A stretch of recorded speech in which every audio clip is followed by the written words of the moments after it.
Hi welcome to UTV. Telangana రాష్ట్రంలో parliament ఎన్నికలు ముగిసిన నాటి నుండి రాష్ట్రమంతటా కూడా ఒకటే ఒక చర్చ నడుస్తూ ఉంది. ఈ 17 పార్లమెంటు నియోజకవర్గాలకు సంబంధించి ఎవరు గెలవబోతా ఉన్నారు?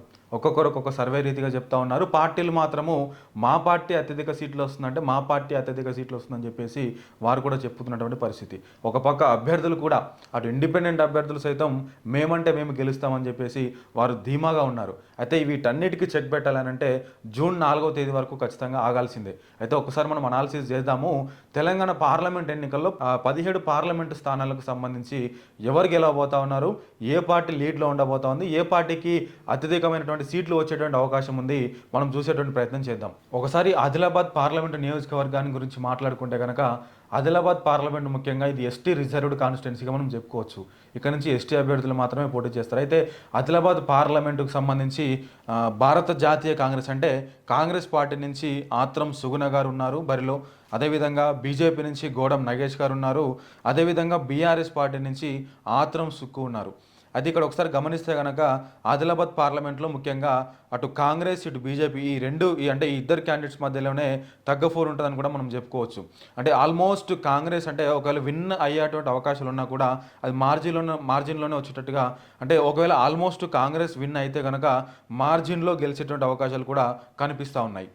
రైట్, ఒకసారి మనం భువనగిరి పార్లమెంటు నియోజకవర్గం గురించి మాట్లాడుకుంటే కనుక భువనగిరి పార్లమెంటు ముఖ్యంగా గతంలో అంటే మొన్నటి వరకు కూడా ఇక్కడ నుంచి కాంగ్రెస్ పార్టీ నుంచి కోమటిరెడ్డి వెంకటరెడ్డి గారు ఎంపీగా ప్రాతినిధ్యం వహించారు. అయితే ప్రస్తుతానికి ఇక్కడ కాంగ్రెస్ పార్టీ నుంచి చామల కిరణ్ కుమార్ రెడ్డి గారు ఉన్నారు. అదేవిధంగా బీజేపీ నుంచి గతంలో ఎంపీగా పనిచేసినటువంటి బూర నర్సయ్య గౌడ్ గారు ఉన్నారు. అదేవిధంగా మన బీఆర్ఎస్ పార్టీ నుంచి క్యామ మల్లేష్ గారు కూడా బరిలో ఉన్నారు. అయితే ఒకసారి ఇక్కడ మనం చూసుకున్నట్లయితే కనుక ప్రధానంగా అటు చామల కిరణ్ కుమార్ రెడ్డి అదేవిధంగా బూర నర్సయ్య గౌడ్ అంటే వీరిద్దరి మధ్యనే పోటీ ఉండేటట్లుగా మనకైతే కనిపిస్తూ ఉంది. అయితే ఆల్మోస్ట్ భువనగిరి పార్లమెంటులో కాంగ్రెస్ పార్టీ గెలిచేటువంటి అవకాశాలు అయితే స్పష్టంగా కనిపిస్తూ ఉన్నాయి. ఎందుకనంటే ఈ భువనగిరి పార్లమెంటు నియోజకవర్గ వ్యాప్తంగా కూడా ఉన్నటువంటి స్థానాల్లో దాదాపుగా మెజారిటీ స్థానాలన్నీ కూడా కాంగ్రెస్ పార్టీ ఎమ్మెల్యేలు ఉండడం కూడా దీనికి కలిసి వచ్చేటటువంటి అంశంగా కూడా మనం చెప్పుకోవచ్చు. రైట్, మరోపక్క చేవెళ్ల పార్లమెంట్ కాన్స్టిట్యున్సీ గురించి మాట్లాడుకుంటే కనుక చేవెళ్ల పార్లమెంట్లో అంటే ప్రధానంగా ఇద్దరు వ్యక్తుల మధ్య పోటీ ఉండేటట్లుగా అయితే మనకు కనిపిస్తూ ఉంది. అయితే ఒకసారి చేవెళ్ల పార్లమెంటుకు సంబంధించి కాంగ్రెస్ పార్టీ నుంచి రంజిత్ రెడ్డి గారు బరిలో ఉన్నారు. అదేవిధంగా బీజేపీ నుంచి కొండా విశ్వేశ్వరరెడ్డి గారు బరిలో ఉన్నారు. అదేవిధంగా బీఆర్ఎస్ పార్టీ నుంచి కాసాని జ్ఞానేశ్వర్ ముదిరాజ్ గారు లైన్లో ఉన్నట్లుగా మనకు తెలుస్తూ ఉంది. అయితే బీఆర్ఎస్ పార్టీ నుంచి కాసాని జ్ఞానేశ్వర్ గారు బరిలో ఉన్నారు. అయితే ప్రధానంగా ఇక్కడ చూసుకున్నట్లయితే అంటే పార్టీల కంటే ముఖ్యంగా కూడా ఇద్దరు వ్యక్తుల మధ్య ప్రధానంగా పోటీ ఉండేటట్లయితే కనిపిస్తూ ఉంది.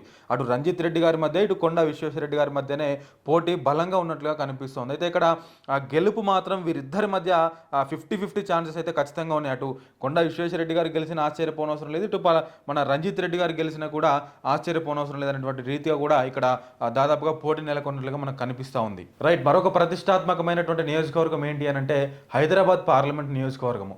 హైదరాబాద్ పార్లమెంట్ నియోజకవర్గంలో గతంలో మునుపెన్నడూ లేని విధంగా ఈసారి ఇక్కడ పెద్ద ఎత్తున చర్చ అయితే జరుగుతూ ఉంది. ఎందుకనంటే హైదరాబాద్ పార్లమెంటు ఎంఐఎం పార్టీకి ఒక కంచుకోటలాగా ఉంది. అయితే ఇక్కడ నుంచి ఎప్పటిలాగానే ఎంఐఎం పార్టీ నుంచి అసదుద్దీన్ ఓవైసీ గారు నిలబడ్డారు. అదేవిధంగా బీఆర్ఎస్ పార్టీ నుంచి గడ్డం శ్రీనివాస్ గారు బరిలో ఉన్నారు. ముఖ్యంగా బీజేపీ పార్టీ గురించి చెప్పుకోవాలంటే మాధవీలత గారు ఇక్కడ నుంచి బరిలో ఉన్నారు. అదేవిధంగా కాంగ్రెస్ పార్టీ గురించి చెప్పుకోవాలంటే సమీర్ వైలుల్లా గారు కూడా ఇక్కడ నుంచి బరిలో ఉన్నారు. అయితే ప్రధానంగా ఇక్కడ మాట్లాడుకుంటే కనుక హైదరాబాద్ పార్లమెంటులో అటు ఎంఐఎం ఇటు బీజేపీ వీరిద్దరి మధ్య తీవ్రమైనటువంటి పోటీ ఉన్నప్పటికీ కూడా కాస్త ఎంఐఎం పార్టీ ఇక్కడ మెరుగ్గా కనిపిస్తూ ఉన్నట్లుగా మనకు తెలుస్తూ ఉంది. అయితే చూద్దామంటే దాదాపుగా అయితే టైట్ ఫైట్ అయితే బీజేపీకి ఎంఐఎంకి మధ్యలో ఇక్కడ ఉండబోతున్నట్లుగా ప్రధానంగా మనకు తెలుస్తూ ఉంది. కరీంనగర్ పార్లమెంటు నియోజకవర్గం గురించి మాట్లాడుకుంటే కనుక కరీంనగర్ పార్లమెంటులో కాంగ్రెస్ పార్టీ నుండి వెల్చాల రాజేందర్ రావు గారు బరిలో ఉన్నారు. అదేవిధంగా బీజేపీ నుంచి అంటే ఇప్పుడు ప్రస్తుతానికి అక్కడ నుంచి సిట్టింగ్ ఎంపీగా ఉన్నటువంటి బండి సంజయ్ గారు బరిలో ఉన్నారు. అదేవిధంగా బీఆర్ఎస్ పార్టీ నుంచి బోయిన్పల్లి వినోద్ కుమార్ గారు కూడా అక్కడ నుంచి బరిలో ఉన్నారు. అయితే ప్రధానంగా ఇక్కడ కూడా అటు బీజేపీ ఇటు బీఆర్ఎస్ పార్టీల మధ్యనే ప్రధాన పోటీ ఉండేటట్లుగా మనకు కనిపిస్తోంది. ఎందుకనంటే ఎందుకంటే అటు కరీంనగర్లో ప్రస్తుతానికి బీజేపీ నుంచి సిట్టింగ్ ఎంపీ బండి సంజయ్ ఉన్నారు. అదేవిధంగా కరీంనగర్ అనగానే కొంత బీఆర్ఎస్ పార్టీకి అనుకూల వాతావరణం ఉండడము, అదేవిధంగా కరీంనగర్ పార్లమెంటు పరిధిలో ఉన్నటువంటి అసెంబ్లీ సెగ్మెంట్లలో అంటే కొంత భాగము బీఆర్ఎస్కి అనుకూలంగా ఉండడం, అంటే ఈ రెండు కారణాల దృష్ట్యా కూడా అటు బీజేపీ ఇటు బీఆర్ఎస్ ఈ రెండు పార్టీల మధ్యనే తీవ్రమైనటువంటి పోటీ అనేటువంటిది నెలకొనేటువంటి పరిస్థితి మనకు కనిపిస్తోంది. అయితే ఎటు చూసినా కూడా అటు బండి సంజయ్ గారు కానీ ఇటు వినోద్ కుమార్ కానీ అంటే వీరిద్దరి మధ్య ఎవరో ఒకరు గెలిచేటువంటి అవకాశం అయితే స్పష్టంగా మనకు కనిపిస్తూ ఉంది. అదేవిధంగా బీజేపీ బీఆర్ఎస్ అంటే ఈ రెండు పార్టీలతో పోల్చుకుంటే కనుక ఖచ్చితంగా ఇక్కడ అటు బీఆర్ఎస్కి కానీ అటు బీజేపీకి కానీ స్పష్టమైనటువంటి మెజారిటీ అవకాశాలు అయితే అక్కడ కనిపిస్తూ ఉన్నాయి. చూద్దాం మరి ఎవరు గెలవబోతా ఉన్నారనేది జూన్ 4వ తారీఖు రోజు మనకు స్పష్టంగా తెలవబోతా ఉంది ఇక్కడ నుంచి. రైట్, మరొక పార్లమెంట్ నియోజకవర్గము ఖమ్మం పార్లమెంట్ గురించి మాట్లాడుకుంటే కనుక ఖమ్మం జిల్లా అంటేనే కాంగ్రెస్ పార్టీకి ఒక కంచుకోటలా మారుతూ ఉంది గత కొంతకాలం నుంచి కూడా. అయితే ప్రస్తుతానికి ఖమ్మం పార్లమెంటులో గతంలో కాంగ్రెస్ పార్టీ నుంచి అభ్యర్థి కూడా చివరి వరకు ప్రకటించకపోయినప్పటికీ కూడా చివరిగా పొంగులేటి శ్రీనివాసరెడ్డి గారి వేయంకుడు రఘురాం రెడ్డి గారికి అక్కడి నుంచి టికెట్ అనేది దక్కడం జరిగింది. అదేవిధంగా బీజేపీ నుంచి తాండ్ర వినోద్ రావు గారు బరిలో ఉండగా బీఆర్ఎస్ పార్టీ నుంచి అక్కడ సిట్టింగ్ ఎంపీగా ఉన్నటువంటి నామా నాగేశ్వరరావు గారు బరిలో నిలబడ్డారు అక్కడి నుంచి. అయితే ఇక్కడ మనం ప్రధానంగా చూసుకుంటే కనుక ఖమ్మం పార్లమెంటు సెగ్మెంట్లో అటు కాంగ్రెస్ ఇటు బీఆర్ఎస్ ఈ రెండు పార్టీల మధ్య తీవ్రంగా పోటీ ఉండేటట్లుగా అయితే మనకు కనిపిస్తూ ఉంది. ఎందుకనంటే రఘురాం రెడ్డి గారి వెనకాల పొంగులేటి శ్రీనివాసరెడ్డి గారు ఉన్నారని చెప్పేసి చెప్పుకోవడం కావచ్చు. అదేవిధంగా బీఆర్ఎస్ నుంచి నామా నాగేశ్వరరావు గారు అంటే గతంలో ఎంపీగా పనిచేశారు కాబట్టి ఆయనకున్నటువంటి ఇన్ఫ్లుయెన్స్ దృష్ట్యా అక్కడ కొంత బలంగా బీఆర్ఎస్ కూడా ఉన్నట్లుగా మనకు కనిపిస్తుంది. అయితే ఏది ఏమైనప్పటికీ కూడా ఖమ్మం పార్లమెంటు నియోజకవర్గ వ్యాప్తంగా కూడా కాంగ్రెస్ పార్టీకి అయితే కొంత ఎడ్జ్ కనపడతా ఉంది. కాంగ్రెస్ పార్టీ కొంత గెలిచేటువంటి అవకాశాలు కూడా ఖమ్మం పార్లమెంటులో మనకు కనిపిస్తూ ఉన్నాయి. మహబూబ్ నగర్ పార్లమెంట్ గురించి మాట్లాడుకుంటే కనుక మహబూబ్ నగర్ పార్లమెంట్ నుంచి ఇక్కడ ప్రధానంగా కాంగ్రెస్ పార్టీ నుంచి చల్లా వంశీచంద్ర రెడ్డి గారు బరిలో ఉన్నారు. అదేవిధంగా బీజేపీ నుంచి డీకే అరుణ గారు లైన్లో ఉన్నారు. అదేవిధంగా బీజేపీ పార్టీ నుండి డీకే అరుణ గారు బరిలో ఉన్నారు. అదేవిధంగా బీఆర్ఎస్ పార్టీ నుండి మన్నె శ్రీనివాసరెడ్డి గారు బరిలో ఉన్నారు. అయితే ఇక్కడ ప్రధానంగా ఒకసారి మహబూబ్ నగర్ పార్లమెంట్లో మనం చూసినట్లయితే ఒక పక్క కాంగ్రెస్ ఒక పక్క బీజేపీ అంటే ఆ పార్టీలతో పాటుగా వ్యక్తులు కూడా బలంగా ఉండడము ఇక్కడ కొంత కలిసి వచ్చేటువంటి అంశంగా మనం చెప్పుకోవచ్చు. ఎందుకనంటే ఇండియన్ నేషనల్ కాంగ్రెస్ నుంచి చల్లా వంశీచంద్ర రెడ్డి గారు పోటీ చేస్తూ ఉన్నారు. అదేవిధంగా బీజేపీ నుండి డీకే అరుణ గారు కూడా పోటీ చేస్తూ ఉన్నారు. వీరిద్దరు కూడా బలమైన నాయకులు. ఒక పక్క చల్లా వంశీచంద్ర రెడ్డి గారికి రేవంత్ రెడ్డి గారు సన్నిహితుడిగా ఉండడం, అదేవిధంగా రేవంత్ రెడ్డి గారి సపోర్ట్ ఫుల్గా ఉండడం కూడా కలిసి వచ్చేటువంటి అంశంగా చెప్పుకోవచ్చు. ఇంకో పక్క డీకే అరుణ గారు మహబూబ్ నగర్ జిల్లా వ్యాప్తంగానే అంటే ఉమ్మడి పాలమూరు జిల్లా వ్యాప్తంగా కూడా డీకే అరుణ గారికి కావచ్చు వారి ఫ్యామిలీకి కావచ్చు ఒక మంచి పట్టు అక్కడ ఉందని చెప్పేసి మనం ఖచ్చితంగా చెప్పుకోవచ్చు. కాబట్టి మహబూబ్ నగర్ పార్లమెంటు ఖచ్చితంగా అటు కాంగ్రెస్ ఇటు బీజేపీ ఈ రెండు పార్టీల మధ్య ప్రధానంగా పోటీ ఉన్నప్పటికీ కూడా అటు కొంత అయితే కాంగ్రెస్ పార్టీకి ఎడ్జ్ కనిపిస్తూ ఉంది. చల్లా వంశీచంద్ర రెడ్డి గారు గెలిచేటువంటి అవకాశాలు కనిపిస్తూ ఉన్నాయి. కాబట్టి చూద్దాం ఏం జరుగుతూ ఉంది మహబూబ్ నగర్ పార్లమెంటు నియోజకవర్గంలో. మల్కాజ్గిరి పార్లమెంటు గురించి మాట్లాడుకుంటే కనుక మల్కాజ్గిరి పార్లమెంటు పరిధిలో గతంలో అంటే మొన్నటి వరకు ఎంపీగా పనిచేసినటువంటి రేవంత్ రెడ్డి గారు ప్రస్తుతం రాష్ట్రానికి ముఖ్యమంత్రిగా ఉన్నారు. అయితే ఒకసారి మల్కాజ్గిరి పార్లమెంటు గురించి మాట్లాడుకుంటే అక్కడ కాంగ్రెస్ పార్టీ నుండి సునీతా మహేందర్ రెడ్డి గారు చివరి నిమిషంలో అక్కడ అభ్యర్థిగా ప్రకటించబడ్డారు. వారు బరిలో ఉన్నారు. అదేవిధంగా బీజేపీ నుంచి అంటే ఇటీవలే అసెంబ్లీ ఎన్నికల్లో ఓడిపోయినటువంటి ఈటెల రాజేందర్ గారు తిరిగి మల్కాజ్గిరి ఎంపీ స్థానం నుంచి వారు బరిలో ఉన్నారు. అదేవిధంగా బీఆర్ఎస్ పార్టీ నుండి రాగిడి లక్ష్మారెడ్డి గారు బీఆర్ఎస్ పార్టీ తరఫున అక్కడ బరిలో ఉన్నారు.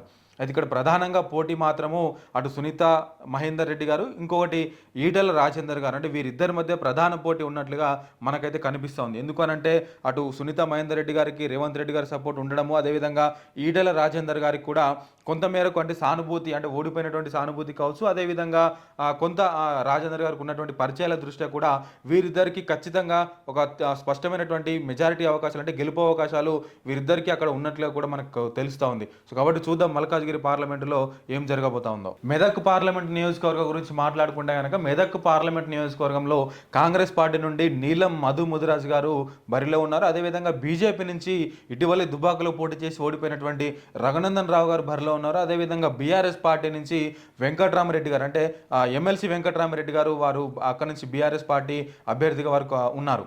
అయితే ఇక్కడ ఒకసారి మెదక్ నుంచి మాట్లాడుకుంటే కనుక ఇక్కడ తీవ్రమైనటువంటి పోటీ అటు కాంగ్రెస్ పార్టీకి ఇటు బీజేపీకి వీరిద్దరి మధ్యనే ఉండేటట్లుగా అయితే కనిపిస్తుంది. దాంతో పాటుగా మెదక్ పార్లమెంట్ సెగ్మెంట్లో కూడా ఇందాక మనం మాట్లాడుకున్నట్లు బీఆర్ఎస్ పార్టీకి కొంత అనుకూలమైనటువంటి వాతావరణం అయితే ఖచ్చితంగా కనిపిస్తుంది. ఎందుకంటే ఈ మెదక్ పార్లమెంటులో అటు హరీష్ రావు గారి నియోజకవర్గం కావచ్చు, కేసీఆర్ గారి నియోజకవర్గం కూడా కలిసి ఉండడము, అదేవిధంగా కొంత అనుకూల వాతావరణం మెదక్ పార్లమెంట్లో బీఆర్ఎస్ పార్టీకి ఉండడం కూడా కొంత కలిసి వచ్చేటువంటి అంశాలుగా మనం చెప్పుకోవచ్చు. సో కాబట్టి అక్కడ ఈ మూడు పార్టీల మధ్య కాంగ్రెస్ పార్టీ విషయానికి వస్తే కనుక అటు అధికారంలో ఉన్నటువంటి పార్టీ కాబట్టి కాంగ్రెస్ పార్టీ గెలుపు అవకాశాలు ఉంటాయని, అదేవిధంగా బీఆర్ఎస్ పార్టీ అయితేనేమో అక్కడ ఆల్రెడీ అంటే కేసీఆర్ గారి కాన్స్టిట్యున్సీ కావచ్చు, అటు హరీష్ రావు గారి కాన్స్టిట్యున్సీ కూడా ఈ పార్లమెంట్ నియోజకవర్గంలో